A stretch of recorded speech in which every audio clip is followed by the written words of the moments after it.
ना जाने क्यों रोहित रोज दूध का गिलास फेंक देता। मुझे उसकी यह हरकत बहुत बुरी लगती।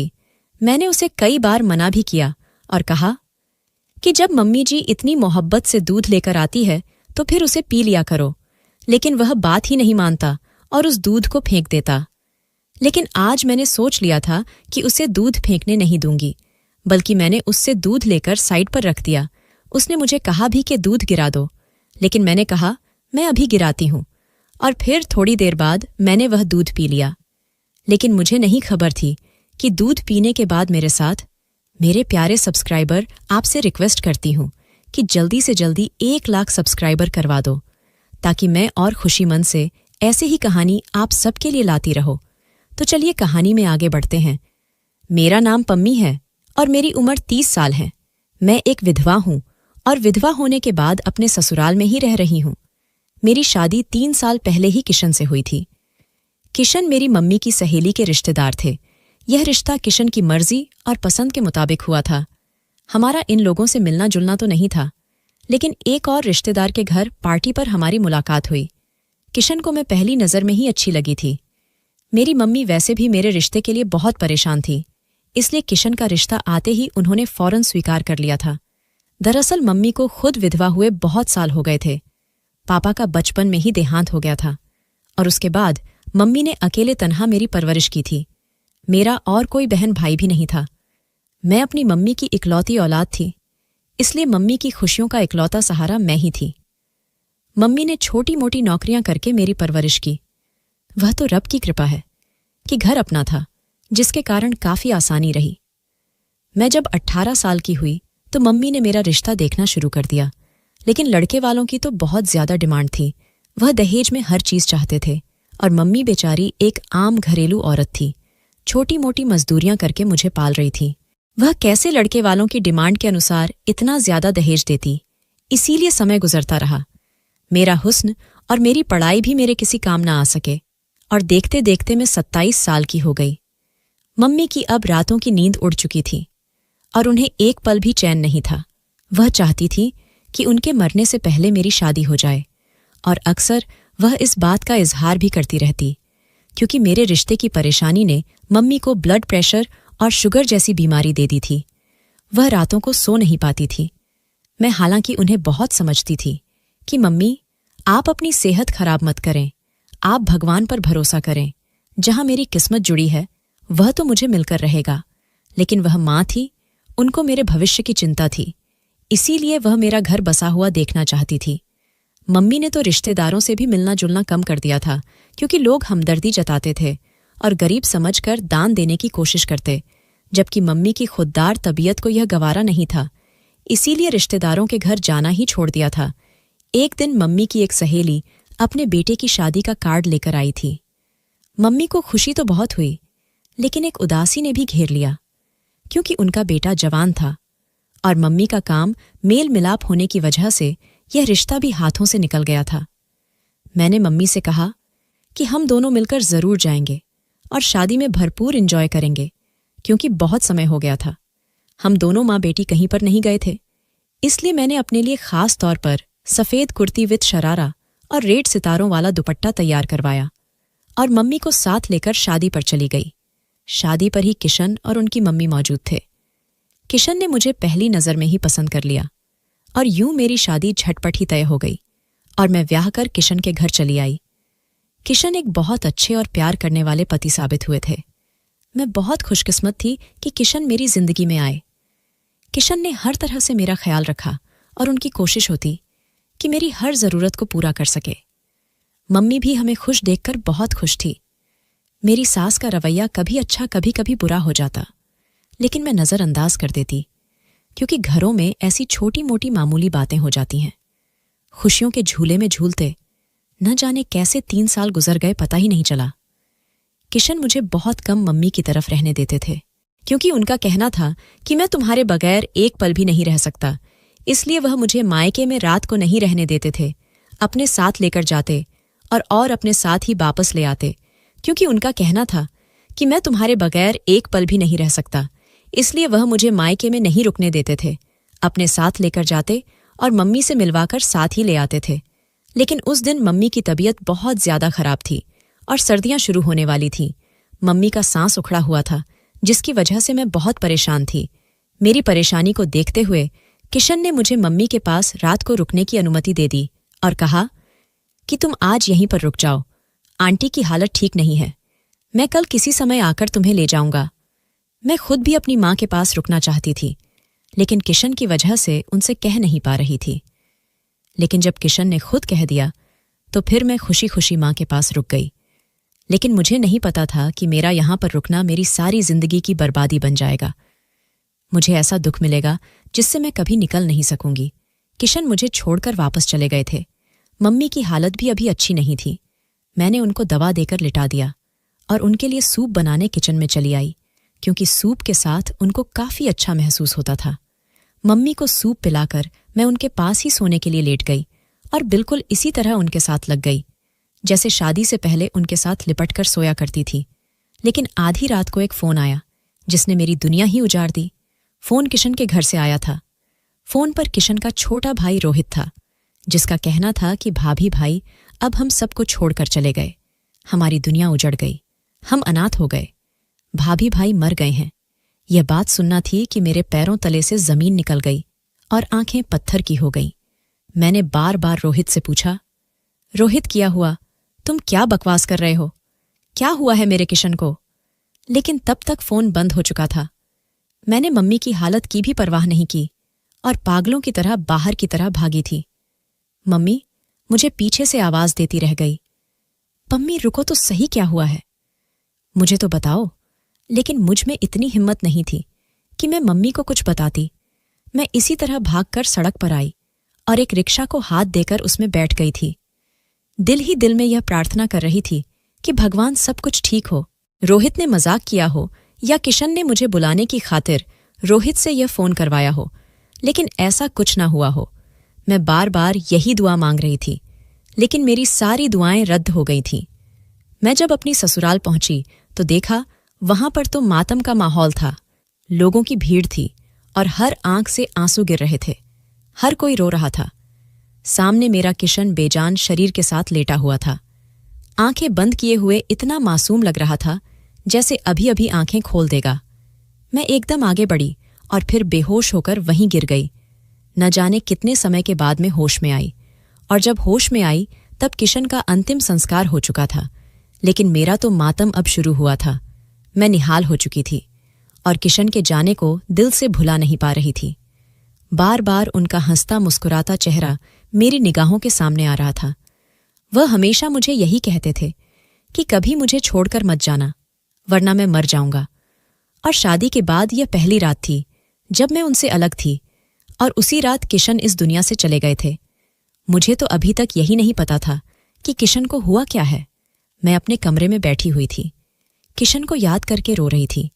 3 दिन गुजर चुके थे, तो मैंने अपनी सास से पूछा, आखिर किशन को हुआ क्या था?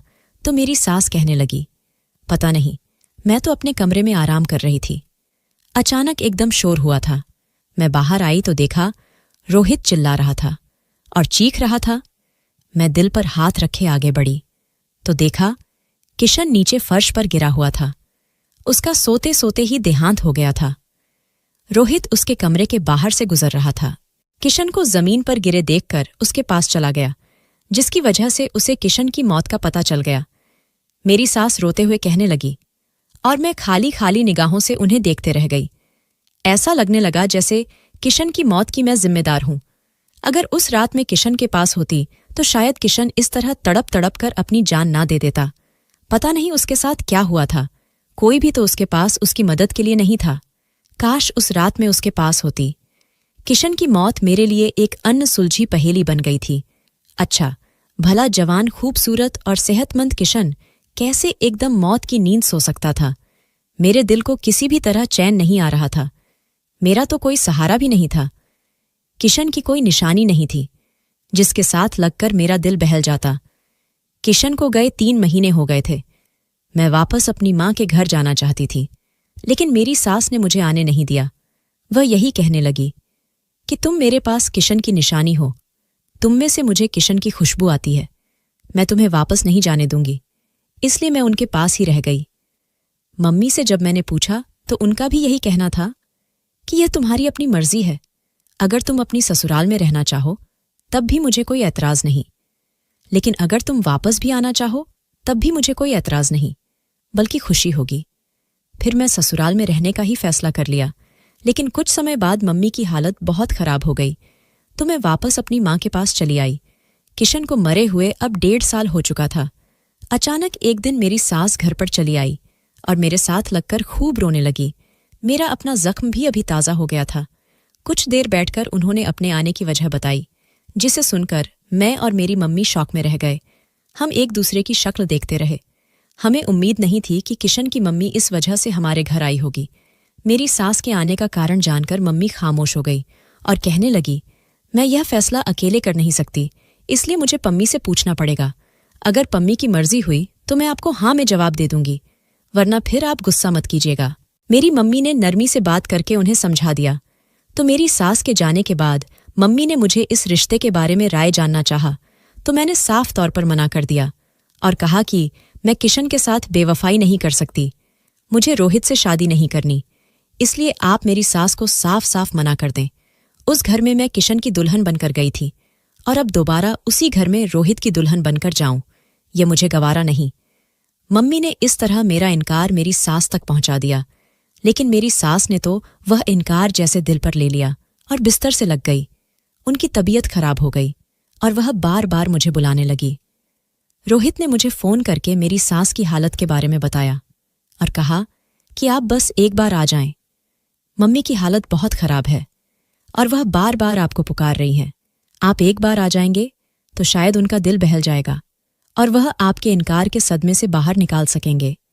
रोहित की बात पर मैं खामोश हो गई थी और फिर मैंने रोहित से कहा कि मुझे तुमसे शादी पर ऐतराज़ नहीं है, असल में शादी ही नहीं करना चाहती। एक बार मैंने शादी कर ली है और दोबारा अब शादी नहीं करना चाहती। मैं पूरी जिंदगी अपने किशन के नाम पर जीना चाहती हूँ, इसलिए मुझे माफ़ कर देना। लेकिन मेरी बात सुनकर रोहित कहने लगा, मैं खुद भी आपसे शादी के लिए तैयार नहीं हूँ। आप मेरे लिए बहुत ही सम्मान का स्थान रखती हैं। मैंने हमेशा आपको अपनी भाभी समझा है और आपको इज्जत और सम्मान दिया है, इसलिए मैं रिश्ते के बारे में सोच भी नहीं सकता। मैंने माँ को भी मना कर दिया था, लेकिन वह नहीं मानी। वह आपसे बहुत मोहब्बत करती हैं, क्योंकि आप किशन भाई की पत्नी थी और अब उनकी विधवा है, इसलिए माँ आपको अपने साथ अपनी ही नज़रों के सामने रखना चाहती हैं। लेकिन अगर आप राजी नहीं हैं तो कोई बात नहीं, मैं माँ को मना लूंगा। आप बस कभी कभार चक्कर लगा लिया करें। रोहित ने तरीके से बात खत्म कर दी और मुझे भी तसल्ली हो गई। लेकिन मेरी सास किसी भी तौर नहीं मान रही थी और उनकी हालत भी नहीं संभल रही थी। आखिरकार मेरी मम्मी भी मेरी सास की साइड हो गई और उन्होंने भी मुझ पर प्रेशर डालना शुरू कर दिया और कहा कि तुम रोहित से शादी कर लो, इस तरह मैं भी सुकून से मर सकूंगी। आखिर कब तक तुम्हें विधवा के चोले में देखती रहूंगी? तुम मेरी इकलौती औलाद हो। मैं तुम्हें इस तरह इन सफ़ेद कपड़ों में देखकर अंदर ही अंदर मारती रहती हूँ। मैं चाहती हूँ कि अब तुम्हारी जिंदगी में भी फिर खुशियाँ आ जाए। जो किस्मत में होना था वह हो गया। किशन और तुम्हारा साथ यही तक था। अब तुम किशन को दिल से निकाल दो और अपनी जिंदगी की नई शुरुआत करो। अगर तुम अपनी जिंदगी में सेट हो जाओगे तो मैं भी सुकून की मौत मर सकूंगी। मम्मी ने अपना वही मशहूर रटा रटाया डायलॉग दोहरा दिया, जिससे मुझे बहुत चिढ़ थी और अभी मैं गुस्से में चीड़ गई और कहा, आप हमेशा यह डायलॉग दोहराकर मुझे जज्बाती ब्लैकमेल कर लेती हैं। ठीक है, मैं तैयार हूं, आप मेरी सास को हाँ कह दे। जो फैसला इतने दिनों से नहीं हो पा रहा था वह मैं एकदम अचानक कर दिया। माँ भी मेरे फैसले को सुनकर बहुत खुश हुई और मुझे खुश रहने का आशीर्वाद देते हुए खुद रोने लगी। मैंने मम्मी के गले लगकर उन्हें चुप कराया। मैं खुद भी अपनी अचानक फैसले पर एकदम हैरान हो गई थी, लेकिन कहीं ना कहीं एक सुकून यह भी था कि इस तरह मैं किशन के साथ जुड़ी रहूंगी। कल अगर मेरी माँ कहीं और मेरी शादी कर देती तो मैं किशन को इतनी आज़ादी से याद नहीं कर सकती थी जिस तरह उनकी अपने घर में उनके छोटे भाई के सामने कर सकती थी। और फिर वह घर किशन का था। उस घर से किशन की यादें जुड़ी थीं। वह कमरा जिसमें मैं और किशन ने खूबसूरत पल गुजरे थे, वह कमरा मुझसे छीन जाता। लेकिन रोहित से शादी करने के बाद वह घर हमेशा हमेशा के लिए मेरा हो जाना था। मैं किशन से हमेशा जुड़ी रहती। यही सब सोचकर मैंने यह फैसला दे दिया था। मम्मी ने सुबह होते ही मेरी सास को यह खबर पहुंचा दी थी और वह उसी दिन खुशी खुशी मिठाई लेकर मेरे पास चली आई और मेरा मुंह मीठा करवाया था। शगुन के तौर पर कुछ पैसे मेरे हाथ पर रख दिए थे। मेरी सास ने बैठे बैठे 3 दिन बाद की शादी भी रख दी थी। मैं इतनी जल्दी तैयार नहीं थी, लेकिन मेरी सास कहने लगी, नेक काम में देर नहीं करनी चाहिए, और मैं नहीं चाहती कि मेरी बेटी अब और मुझसे ज्यादा दूर रहे। अपनी सास की इतनी मोहब्बत पर मैं निढाल हो गई और मैंने उनकी रजामंदी के आगे सर झुका दिया। शादी का दिन फाइनल हो गया था, इसलिए मेरी सास ने तैयारियां शुरू कर दी थीं, जबकि मैंने अपनी मां को साफ मना कर दिया था कि वह किसी भी तरह की कोई तैयारी ना करे, क्योंकि मेरे पास सब कुछ था और अब मेरी कौन सी पहली शादी थी। लेकिन मम्मी ने अपने तौर पर मेरे लिए फिर भी कुछ चीज खरीदी। शादी का दिन भी आ गया था। मैं शादी से एक सुनहरे जोड़े में दुल्हन बनकर तैयार बैठी थी और मुझे बार बार किशन की याद सता रही थी। वह मुझे इस तरह देखते तो खुशी से झूम जाते। उन्हें मैं हमेशा सजी बनी और साफ सुथरी अच्छी लगती थी। वह मुझे यही कहते थे कि मैडम जी तैयार रहा करो, मैं तुम्हें खुश और तारो ताज़ा देखना चाहता हूं। और आज इस मौके पर मुझे उनकी याद सता रही थी। मेरी आंख से आंसू बह निकले। मैं रोहित की पत्नी बन चुकी थी। अब मैं रोहित के साथ विदा होकर इस घर में वापस आ गई। मुझे नहीं मालूम कि रोहित इस रिश्ते पर राजी था या नहीं, लेकिन वह जरा चुपचाप लग रहा था। इससे पहले तो रोहित के साथ मैं काफी फ्री थी। रोहित भी मुझसे काफी बातें कर लिया करता था, लेकिन अब रिश्ता बदल गया था, इसलिए कुछ अंदाजा नहीं था कि आगे हम एक दूसरे के साथ कैसे व्यवहार करने वाले हैं। इस घर में मेरी हैसियत तो एक बहू की ही थी, लेकिन अब मेरा कमरा बदल चुका था। पहले मैं किशन के कमरे में थी और अब मैं रोहित के कमरे में आ गई थी। आज की रात मेरी सुहागरात थी, लेकिन दिल में कोई उमंग नहीं थी, बल्कि मुझे बहुत अजीब लग रहा था। रोहित कमरे में आया तो मेरा दिल उछलकर गले में आ गया। मैं जल्दी से सिमटकर बैठ गई। रोहित भी मेरे ही करीब बैठ गया। मैंने सोच लिया था कि मैं रोहित से बात करूंगी, कि वह मुझे कुछ दिन का समय दे। मैं इस रिश्ते को पहले दिल से स्वीकार करना चाहती थी, लेकिन रोहित ने बेकरारी से मेरा हाथ पकड़ लिया। मैं उसकी हरकत पर दंग रह गई। मुझे उससे बिल्कुल भी ये उम्मीद नहीं थी। वह इतनी जल्दी कैसे भाभी और देवर के रिश्ते को भूल सकता था। भले ही अब मैं उसकी पत्नी थी, लेकिन कल तक मैं उसकी भाभी थी। मैंने जल्दी से अपना हाथ रोहित के हाथ से छुड़ा लिया। रोहित कहने लगा, पम्मी, अब आप मेरी पत्नी हैं, आप पर मेरा पूरा हक है, मुझसे यूं दूर ना रहो। यह कहकर रोहित मेरे और करीब सरक आया। इससे पहले कि वह अपने पति होने का हक पूरा करता, एकदम ऐसा लगा जैसे रोहित को करंट लगा हो। वह उछलकर पीछे हट गया था। उसके चेहरे पर डर साफ दिखाई दे रहा था। ऐसा लग रहा था जैसे उसने कोई भयानक चीज देख ली हो। उसकी आंखें फटी की फटी रह गईं।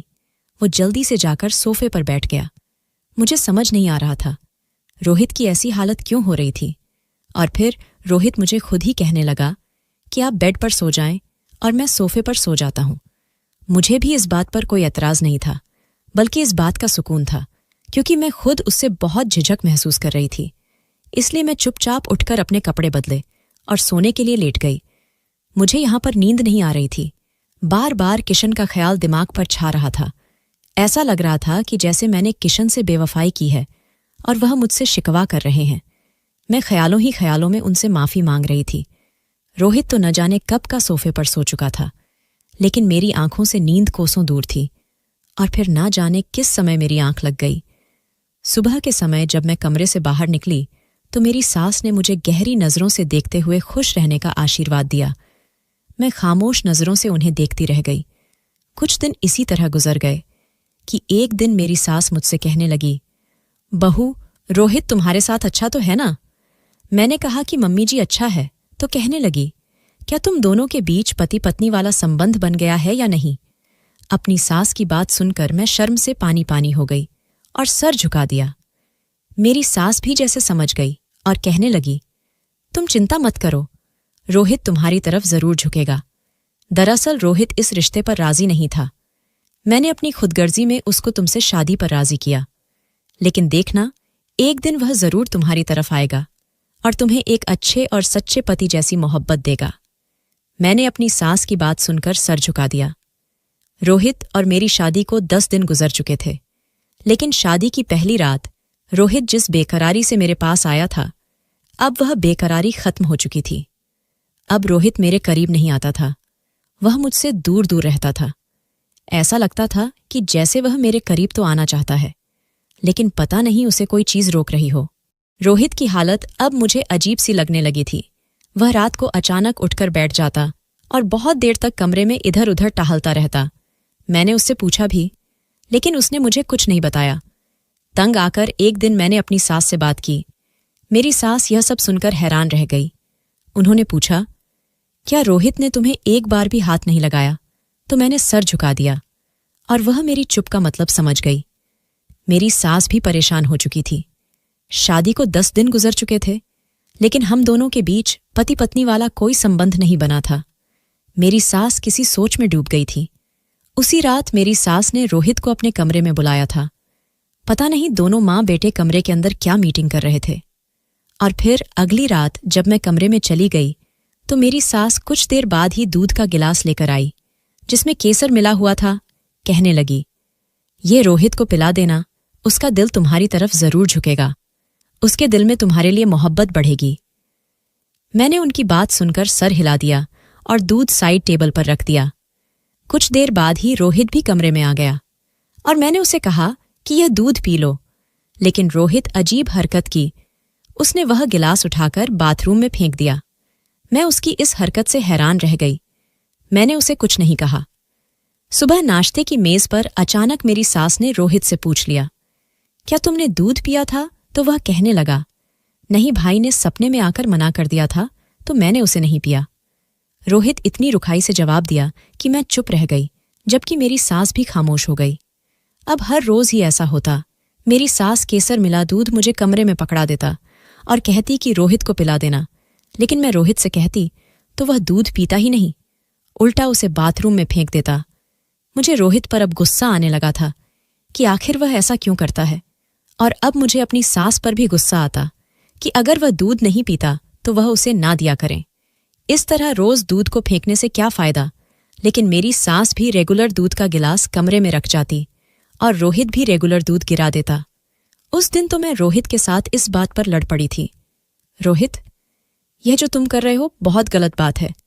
आखिर मम्मी जी इतनी मोहब्बत से तुम्हें दूध का गिलास देकर जाती है और तुम हो कि उसे गिरा देते हो। कितनी बुरी बात है। इस तरह दूध का अपमान होता है।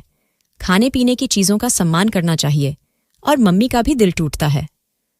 रोहित कुछ पल खामोशी से मुझे देखता रहा और फिर कहने लगा, मैंने आपको पहले ही कहा था कि भाई ने सपने में आकर मुझे मना किया है कि दूध मत पीना। इस वजह से मैं दूध नहीं पीता और ना ही कभी पीऊंगा। मम्मी को भी यह बात समझना चाहिए, लेकिन न जाने क्यों वह नहीं समझती। रोहित रुखा सा जवाब दिया तो मैं चुप हो गई। मुझे समझ नहीं आ रहा था रोहित के साथ क्या समस्या है। रोहित मुझसे शादी तो कर ली थी, लेकिन अभी तक हमारे बीच कोई भी रिश्ता पैदा नहीं हो पाया था। जो शादीशुदा जोड़ों में रोमांस पाया जाता है, वह मेरे और रोहित के बीच नहीं था। मैंने भी कोशिश नहीं की थी और कुछ वह भी मुझे अजनबी सा बना रहता और मैं भी उससे दूरी बना रखती थी। पहले हमारा जो संबंध था वह देवर भाभी का था, अब तो वह भी नहीं रहा। पहले कम से कम मैं भाभी होने के नाते उसे काफी बातचीत कर लिया करती थी और वह भी मुझे काफी बातें किया करता था, लेकिन अब वह देवर भाभी वाला रिश्ता खत्म हो गया था, इसलिए वह मुझसे वह बातें भी नहीं करता था। अब जब भी मुझसे बात करने की कोशिश करता तो उसके शब्दों में झाझक होती थी और मैं भी उससे बातें करते हुए झिझक महसूस करती थी। उन्हीं दिनों मुझे बुखार हो गया। मौसम बदल रहा था तो मैं भी उसकी लपेटे में आ गई। नज़ला, जुकाम और बुखार ने मेरी हालत पतली कर दी थी। मैं ज्यादातर कमरे में पड़ी रहती। 2 दिन तक मुझे कुछ होश ही नहीं था। मेरी सास और रोहित मेरा बहुत ख्याल रखा और जब मेरी तबीयत संभली तो मैं हवा बदली के लिए अपनी मम्मी की तरफ आ गई। मेरी सास ने मुझे खुश दिल्ली से अनुमति दे दी। मम्मी की तरफ आकर भी मेरी तबीयत पर सुस्ती छाई रही। मम्मी मुझे कभी कुछ बनाकर देती है और कभी कुछ खिलाती, लेकिन मेरा दिल कुछ खाने को करता ही नहीं था। इस बुखार ने मुझे अंदर से निचोड़ कर रख दिया था। 1 हफ्ता बीमारी से लड़ते लड़ते आज मेरी तबीयत कुछ संभली थी तो मैंने सोचा अपनी पुरानी सहेली पूनम से मिलकर आता हूं। मम्मी से जब मैं पूनम के बारे में पूछा तो वह कहने लगी, कल उसकी माँ मुझे मिली थी, वह भी इधर आई हुई है, तुम जाकर मिलाओ, अच्छा है, तुम्हारा दिल बहल जाएगा। मैं पूनम की तरफ चली आई। पूनम मुझे सामने ही मिल गई। वह मुझे देखकर बहुत खुश हुई। मैं भी तुम्हारे बारे में ही सोच रही थी और तुमसे मिलने के लिए आज आने का इरादा था।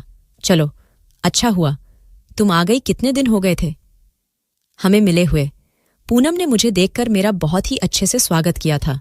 हाँ, मेरा भी बहुत दिल चाह रहा था कि मैं तुमसे मिलूं, लेकिन तबीयत इतनी खराब थी कि आज ही उठी हूं तो फौरन चली आई। और फिर पूनम के साथ इधर उधर की बातें करने के दौरान समय गुजरने का एहसास ही नहीं हुआ। अचानक पूनम ने मुझे बातों बातों में रोहित के बारे में पूछ लिया। तुम्हारा देवर, मेरा मतलब है तुम्हारा पति तुम्हारे साथ ठीक तो है ना? पूनम ने पूछा तो मैंने गहरी सांस भरकर कहा, वह ठीक है। बस मेरे दिल से अभी किशन की याद नहीं जाती। मैं कोशिश तो करती हूं कि रोहित के साथ सच्चे दिल से अपने रिश्ते की शुरुआत करूं और उसके साथ शादीशुदा जिंदगी की शुरुआत करूं, उसे पत्नी होने का सारा हक और प्यार दूं। लेकिन क्या करूं, घर भी एक है और उस घर में पहले किशन की पत्नी बनकर गई थी और अब रोहित की पत्नी बनकर रह रही हूं, तो मेरे लिए यह बहुत मुश्किल है, इतनी जल्दी पुरानी यादों से पीछा छुड़ाना। मैंने कहा तो पूनम ने सर हिला दिया और मेरे हाथ पर हाथ रखकर कहने लगी, बस तुम हिम्मत मत हारना। कोशिश करो कि किशन भाई की यादों को दिल से निकालकर रोहित को खुले दिल से अपना लो, फिर देखना जिंदगी कितनी खूबसूरत हो जाएगी। मैंने भी पूनम की बात पर सर हिला दिया और फिर उससे मिलकर वापस घर आ गई। घर आते ही मैं कह दिया कि कल मैं अपने घर वापस चली जाऊंगी। बहुत दिन हो गए हैं। मेरी सास और रोहित ना जाने किस तरह गुजारा कर रहे होंगे। मेरी बात सुनकर मम्मी कहने लगी, हाँ, मैं भी तुम्हें यही कहने वाली थी कि तुम्हें काफी दिन हो गए हैं। तुम 2-4 दिन के लिए चली जाओ, फिर बाद में चाहे तो आ जाना। मैंने कहा, ठीक है। मैंने उठकर कमरे में आ गई और अपने कपड़े बैग में रखने लगी। सुबह होते ही नाश्ता करके मैंने माँ से कहा, मुझे छोड़ आइए। माँ मुझे छोड़ने के लिए घर चली आई। मेरी सास मुझे देखकर बहुत खुश हुई और कहने लगी, मैं रात को तुम्हें बहुत याद कर रही थी और कह रही थी, इतने दिन हो गए हैं मेरी बेटी, घर वापस नहीं आई। मैं सोच रही थी कि आज जाकर तुम्हें ले आऊं। अच्छा हुआ तुम खुद ही आ गई। मेरी सास ने बहुत मोहब्बत से कहा तो मैं भी उनके गले लग गई। शाम को रोहित आया तो उसने मुझे देखा तो एकदम से ठिठक कर रुक गया, जैसे कुछ कहते कहते रुक गया हो। फिर वह कमरे में चला गया। मुझे थोड़ी सी मायूसी हुई। मुझे लगा कि रोहित मेरे इतने दिनों की गैर मौजूदगी को महसूस करेगा और मुझे एक बार बताया जरूर कि उसने मुझे मिस किया था। लेकिन उसने तो कोई भी बात नहीं की, बल्कि खामोशी से चला गया। मैंने सोचा शायद अपनी माँ के सामने कहने से हिचकिचा रहा हो। कमरे में जाकर मुझे जरूर कहेगा कि मैं तुम्हें मिस किया था। लेकिन मैं कमरे में गई, तब भी रोहित कुछ नहीं बोला और मेरी सास फिर दूध का गिलास ले आई। लेकिन रोहित कमरे में मौजूद नहीं था। कपड़े चेंज करने के बाद वह बाहर चला गया था। मैंने अपनी सास से कहा भी कि आप इसे वापस ले जाएं। रोहित दूध तो पिता ही नहीं, बल्कि उल्टा इसे बाथरूम में गिरा देता है। तो वह कहने लगी, मोहब्बत से पिलाना तो वह जरूर पी लेगा। मैं खामोशी से गिलास पकड़कर रख दिया। मेरी सांस चली गई तो न जाने मेरे दिल में क्या ख्याल आया कि मैं वह गिलास उठाकर खुद पी लिया और बेड पर लेट गई। रोहित का इंतजार करते करते मेरी आंखों में नींद आने लगी थी। अभी कुछ ही देर गुजरी थी कि अचानक मुझे अपना मरा हुआ पति किशन दिखाई दिया। किशन कमरे में आए और वह मुझसे कह रहे थे कि अगर तुम्हें अपनी जान प्यारी है तो यहां से चली जाओ, यहां पर मत रहो। वह चिल्ला चिल्लाकर मुझे यही कह रहे थे। मैं एक झटके से उठ बैठी और अपने आसपास नजर घुमाकर देखा। किशन कहीं पर भी नहीं थे। इसका मतलब यह मेरा सपना था, लेकिन सपने में आकर किशन मुझे ऐसा क्यों कह रहे थे? मुझे इस घर से भगने के लिए क्यों कह रहे थे? मैं एकदम उठकर बाहर की तरह भागी। मेरी सास ने मुझे बाहर की तरफ आते देखा तो परेशानी से पूछने लगी, क्या हुआ बेटा, सब ठीक है? मैंने कहा, वाहन कमरे में, किशन वहां पर। मैंने बौखलाए हुए अंदाज में कमरे की तरफ इशारा करते हुए कहा तो मेरी सास खुद भी डर गई और एकदम उठकर कमरे की तरफ गई। लेकिन वहां से वापस आने के बाद वह कहने लगी कि वहां पर तो कोई भी नहीं है, कमरा बिल्कुल खाली है, तुम्हें जरूर कोई गलतफहमी हुई है। लेकिन मैं अपना सर दोनों हाथों में थाम कर बैठ गई और कहने लगी, नहीं, किशन आए थे, मैंने अपनी आंखों से देखा था और वह मुझे कह रहे थे कि अगर तुम्हें जान प्यारी तो यहां से चली जाओ, मैं इसका क्या मतलब समझूं? मैं बेबसी से रोने लगी। मेरी बात सुनकर मेरी सास का चेहरा एकदम से पीला पड़ गया और मुझे देखते हुए कहने लगी। सास ने धीरे आवाज में पूछा, क्या कहा किशन ने? तो मैंने बताया। वह कह रहे थे कि अगर तुम्हें जान प्यारी है तो यहां से चली जाओ। मेरी बात सुनकर मेरे सास हारे हुए अंदाज में सोफे पर गिर सी गई। अपनी सास का अंदाज मुझे कुछ अलग सा लगा, इसलिए मैंने उनसे पूछा, क्या हुआ है मम्मी जी? आप ये सुनकर इतना परेशान क्यों हो गई है? मेरी बात पर मेरी सास की आंखों से आंसू बहने लगे और फिर वह जोर जोर से रोने लगी। अब मैं बहुत ज्यादा परेशान हो चुकी थी। नन्ना जाने मेरी सास के साथ क्या समस्या थी जो वह ऐसे कह रही थी। कुछ देर बाद मेरी सास रो रो कर थक गई तो फिर कहने लगी, कुछ नहीं बेटा, बस यूं ही मेरा दिल भर आया था। लेकिन मैंने अपनी सास से कहा कि मम्मी जी यूं ही दिल नहीं भर आता, बल्कि जरूर कोई ना कोई बात है। आपको मेरी कसम मुझे सच बताएं, आखिर क्या बात है? मैंने अपनी कसम देकर अपनी सास को मजबूर कर दिया तो कुछ पल खामोश रहने के बाद वह कहने लगी, बेटा, मैं तुमसे जो भी कहूंगी बिल्कुल सच कहूंगी, इसलिए तुम सच को स्वीकार करना और हो सके तो मुझे और रोहित को माफ कर देना।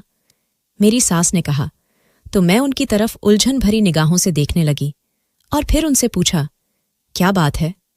ऐसी क्या बात हो गई? तो मेरी सास कहने लगी, यह बात उस दिन से शुरू होती है जब मैंने तुम्हें पहली बार देखा था। अब मैंने भी तुम्हें उसी दिन देखा था और रोहित ने भी तुम्हें उसी दिन देखा था। मुझे तुम किशन के लिए बहुत पसंद आई थी। मैं घर आकर जब किशन से इस रिश्ते की बात की तो वह खुशी से खिल उठा। मुझे उसका चेहरा देखकर उसके दिल का हाल पता चल गया था, इसलिए जब हम दोनों माँ बेटा यह बात कर रहे थे तो रोहित भी वहां पर चला आया। मैंने रोहित को भी अपनी खुशी में शामिल करना चाहा, लेकिन उसका चेहरा बुझ सा गया था और आंखों की चमक एकदम खत्म हो गई थी। मैंने अपनी खुशी में महसूस ही नहीं किया और यूं किशन का रिश्ता तुम्हारे लिए मांगने चली आई।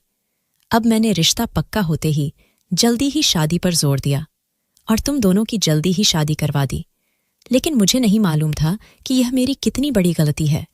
मेरा बेटा रोहित इस बात को अपनी बड़ी हार समझा। रोहित ने जब तुम्हें उस दिन शादी पर देखा था तो तुम उसे अच्छी लगी थी और तुम्हें अपनाने का फैसला कर बैठा था। वो मुझसे तुम्हारे बारे में बात करना ही चाहता था, लेकिन इससे पहले ही मैंने किशन के लिए तुम्हें पसंद कर लिया। रोहित ने दोबारा ये बात फिर मुझसे नहीं की और खामोश हो गया। उसने दिल के दिल में ही अपनी मोहब्बत दबा ली थी। उसका ख्याल था कि शायद समय गुजरने के साथ साथ यह बात खुद ब खुद खत्म हो जाएगी। लेकिन जब तुम शादी करके हमारे घर आ गई तो हर समय उसकी निगाहों के सामने रहने लगी। रोहित की प्यासी नजरें तुम्हारे चेहरे को देखती रहती और तुम इस बात से बेखबर थी। इसलिए मैंने जब महसूस किया कि रोहित तुम्हें पसंद करता है, मैंने उसे बहुत डांटा और बुरा भला कहा और उसे समझाया कि अब ये ख्याल दिल से निकाल दो, क्योंकि पम्मी अब तुम्हारी भाभी बन चुकी है और उसकी तरफ इन नजरों से मत देखो, बल्कि उसे सम्मान की नजरों से देखो। लेकिन रोहित मुझे बहुत लड़ा और कहने लगा। लेकिन मेरी बात सुनते ही रोहित गुस्से से बिखर गया था। वह चीखने लगा और बोला, आपने मेरे साथ बहुत बुरा किया है। जब भी कोई अच्छी चीज होती है आप हमेशा भाई को दे देती हो, और अब भी ऐसा ही किया है आपने मेरे साथ। मेरे दिल की खुशी, मेरी मोहब्बत अपने उठाकर भाई की गोद में डाल दी। मैं यह बात कैसे भुला दूं? रोहित के दिल में पनपते हुए ये बगावत के जज्बे मुझे खतरे का अलार्म लग रहे थे, लेकिन फिर भी मैं उसे समझती रहती थी। अब रोहित ज्यादातर खामोश रहने लगा था, लेकिन फिर भी मुझे उससे डर लगता। और एक दिन जब तुम अपनी माँ की तरफ गई हुई थी, रोहित और किशन का तुम्हारे बात को लेकर झगड़ा हो गया। किशन ने अपने भाई पर जिंदगी में पहली बार हाथ उठाया था, क्योंकि रोहित ने तुम्हारे बारे में कुछ गलत बातें बोली थी। लेकिन किशन ने जब रोहित पर हाथ उठाया तो रोहित बदले की आग में अंधा हो गया और उसने बिल्कुल भी ना देखा कि उसके सामने उसका बड़ा भाई खड़ा है। उसने गला दबाकर अपने भाई को मार दिया। मैं उन दोनों को रोकते रही, लेकिन किसी ने मेरी ना सुनी। किशन रोहित से अपने आप को बचाने की कोशिश कर रहा था। मैं भी पूरी ताकत से रोहित को खींच रही थी, लेकिन पता नहीं रोहित में इतनी ताकत कहाँ से आ गई थी। उसने मुझे धक्का दे दिया और एक भाई के हाथों दूसरे भाई का कत्ल हो गया।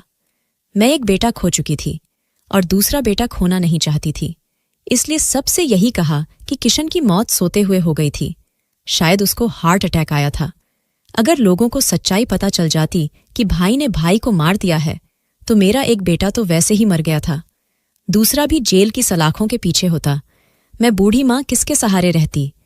किशन के मरने के बाद रोहित ने मुझे कहा कि जाकर भाभी के लिए रिश्ता मांगो, मुझे उनसे शादी करनी है।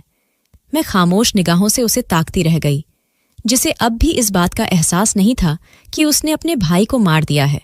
मैं तुम्हारे घर जाकर तुम्हारा रिश्ता ले आई और फिर तुम दोनों की शादी करवा दी। लेकिन शादी की पहली ही रात रोहित जैसे ही तुम्हारे करीब गया था, उसे अपने मरे हुए भाई की शक्ल दिखाई दी थी। किशन उसे अपनी आंखों के सामने साफ दिखाई दे रहा था और तभी तो डर कर रोहित तुम्हारे पास दोबारा नहीं गया था। जब भी वह तुम्हारे पास जाने की कोशिश करता तो उसे किशन की शक्ल दिखाई देने लगती थी और वह डर जाता था। जब मुझे पता चला कि तुम्हारे बीच अभी तक शादीशुदा संबंध नहीं बना है तो मैं रोहित से बात की थी। रोहित ने मुझे सब बता दिया था कि मुझे भाई का चेहरा दिखाई देता है जैसे ही मैं पम्मी के करीब जाने की कोशिश करता हूं। मैं किशन को तो खो चुकी थी, लेकिन मैं रोहित और अब तुम्हारा परिवार बनाना चाहती थी। मैं चाहती थी कि अब तुम दोनों जिंदगी में हंसी खुशी रहो, इसलिए मैं दूध में कुछ ऐसी चीज मिलाकर देती थी कि जिससे कि रोहित वह दूध पी ले और फिर उसे कुछ होश ना रहे और तुम दोनों के बीच शादीशुदा रिश्ता बन जाए। लेकिन अब रोहित को अपने भाई के मरने के लिए पछतावा हो रहा था, इसलिए वह जानबूझकर वह दूध नहीं पीता था और ना ही तुम्हारे करीब जाना चाहता था। वह अक्सर सपने में किशन को देखता है। किशन उससे नाराज नजर आता है तो उठकर बैठ जाता है। रोहित का पछतावा शुरू हो चुका है, इसलिए वह तुम्हारे करीब भी नहीं आता, क्योंकि जैसे ही वह तुम्हारी तरफ कदम बढ़ाता है उसे अपने सामने किशन खड़ा नजर आता है तो रोहित डर जाता है और पीछे हट जाता है। रोहित अब पछता रहा है और बार बार कभी किशन से और कभी मुझसे माफी मांगता है, लेकिन मैं उसे कैसे माफ कर देती जिसने मेरे बेटे को मुझसे छीन लिया। सिर्फ एक औरत को पाने की खातिर उसने मेरा घर उजाड़ दिया। अगर रोहित पहले इस बात को समझ लेता तो शायद आज हालात अलग होते, लेकिन उसने अपनी जलन और मोहब्बत में अंधे होकर एक ऐसा कदम उठा लिया कि मेरी दुनिया ही उजाड़ दी। लेकिन अब वह पछता रहा है। मैंने उसे समझाने की कोशिश की कि जैसे भी हो अब तुम पम्मी के साथ निभाने की कोशिश करो और उसे इज्जत और मोहब्बत दो। वह तुम्हारी पत्नी है। लेकिन वह कहता है कि मेरे बस में नहीं है। मैं जैसे ही पम्मी के करीब होने की कोशिश करता हूं, किशन मेरे सामने आकर खड़ा हो जाता है और फिर मैं उससे दूर हो जाता हूं। मैं तुम्हें यह सब नहीं बताना चाहती थी, लेकिन आज इस तरह तुमने किशन के बारे में कहा तो मैं तुम्हें यह सब बताने पर मजबूर हो गई, क्योंकि तुम्हें यह सब बातें जानने का पूरा हक है। लेकिन मेरी बेटी, मुझे माफ कर देना। मैं एक मजबूर और बेबस माँ थी। मैं अपने एक बेटे के बाद दूसरा बेटा खोना नहीं चाहती थी, इसलिए मैंने तुमसे और सब लोगों से यह झूठ बोला, इसलिए मुझे माफ कर देना। मेरी सास ने मेरे आगे हाथ जोड़ते हुए कहा, लेकिन मैं तो जैसे वहां थी ही नहीं। यह क्या पहाड़ तोड़ डाला था। मेरी सास ने मेरे ऊपर, मेरे कंधे इस बोझ को उठाने से इनकार कर रहे थे। इतने बड़े सच ने मुझे दिलाकर रख दिया था और मुझे कुछ समझ नहीं आ रहा था कि मैं क्या करूं। मैं चुपचाप उठकर अपने कमरे में आ गई और लेट गई। अतीत की सारी फिल्म मेरे दिमाग में चल रही थी। शादी के बाद जितना हिस्सा मैंने गुजरा, मुझे एक एक करके वह सारे पल याद आ रहे थे। मुझे इस बात पर यकीन ही नहीं आ रहा था कि रोहित मेरे साथ यह सब कुछ कर सकता है।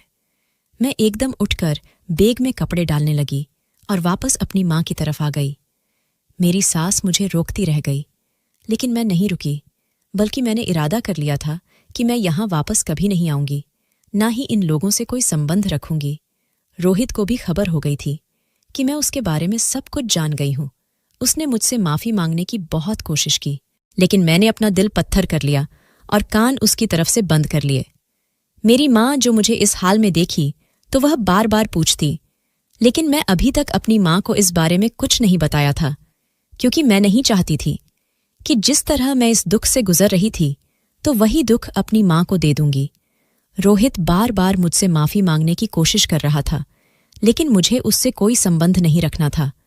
मैंने अपनी सास को भी साफ साफ मना कर दिया था कि मुझे किसी भी तरह का कोई संबंध न रखें।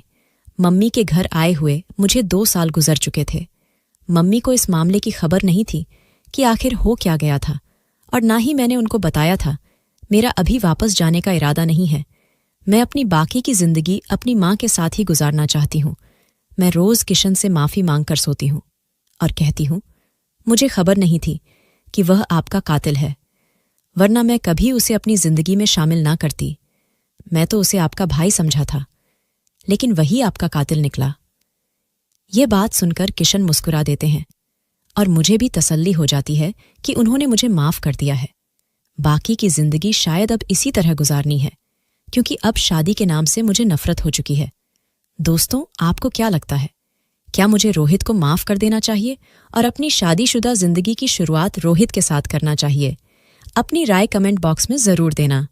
दोस्तों, वीडियो कैसा लगा कमेंट करके जरूर बताना। वीडियो को लाइक और चैनल सब्सक्राइब कर देना।